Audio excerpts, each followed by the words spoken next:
Rolling Stone has been forced to issue an update to their viral story about Oklahoma hospitals being overwhelmed by patients who overdosed on the drug ivermectin to fight COVID. This after the doctor they cited was contradicted by the hospitals he referenced. On Friday, the Liberal magazine published the claims made by Dr. Jason McGellier. He's quoted as saying, "The ERs are so backed up that even gunshot victims were having hard times getting to facilities where they can get definitive care and be treated." Now, the story originated at a local TV station, but was widely shared by media outlets and amplified by reporters, including MSNBC's Rachel Maddow, who shared it with her 10 million plus followers. The hospital put out a statement saying, quote, "Although Dr. Jason McGellier is not an employee of NHS Sequoia, he is affiliated with a medical staffing group that provides coverage for our emergency room." With that said, Dr. McGellier has not worked at our Sallisaw location in over 2 months. NHS Sequoia has not treated any patients due to complications related to taking ivermectin. This includes not treating any patients for ivermectin overdose. David, they got this story all wrong. Absolutely, they did. And it underscores the doctor-patient relationship is more important than the Rolling Stone readership relationship. And it also underscores that it is the chaos in Afghanistan that is driving veterans to Republicans. It is the chaos of the protesters that are driving law enforcement in that community to Republicans. And it is this hypocrisy and choosing facts by the media that will keep the Republican base fired up, that sets 2022 up to be a strong year for Republicans.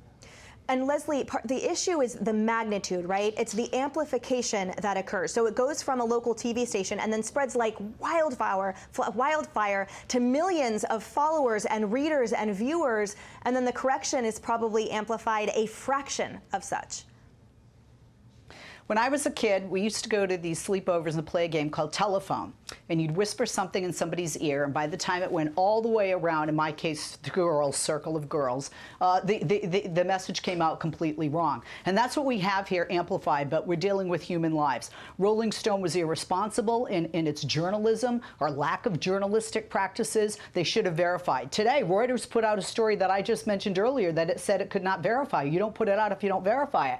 We saw media outlets saying that Joe Biden didn't greet the caskets of our 13 fallen service members when there's video footage of him standing there along with the First Lady. I'm sorry, journalists across the board, left, right, online, radio, television, in print, they have got to verify. That's journalism 101. You don't put it out there unless you have verification.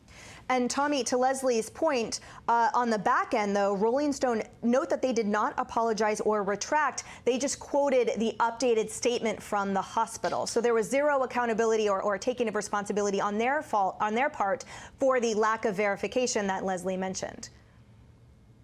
Now, I'll agree with Leslie that all journalists have gotten a little bit lazy and that they need to verify their sources. They need to verify their facts and their information. I agree with that wholeheartedly. But I think it's the treatment here that seems to be double standard, glaring right in our face. Now, if Rolling Stone does this, they don't really even have to apologize. We're talking about it. Will anybody else talk about it? Probably not. This isn't the first time Rolling Stone has gotten something wrong. I think we all remember the UVA rape scandal story that they got so wrong. So this is not a first for them. In fact, it's probably many.